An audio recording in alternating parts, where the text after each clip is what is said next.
Hello sir, good morning. I am Sean Lister Taytay and this is how to install Laravel.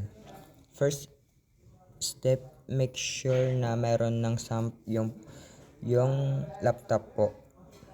And make sure na yung SAMP ay yung version niya dito is 8.1 or higher. And nakikita naman po natin dito na yung version niya is kaya niya pong i-accommodate yung next nating step, which is yung i-download po natin yung Composer. And dito po i-type lang po natin ulit dito yung Composer. Ita-type po natin dito yung get.composer.org and enter.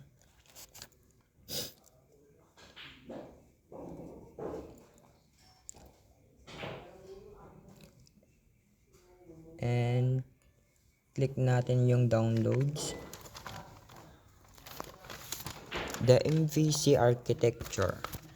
Laravels follow the model view controller architectural pattern which separate application logic from the user interface, promoting organized and maintainable code.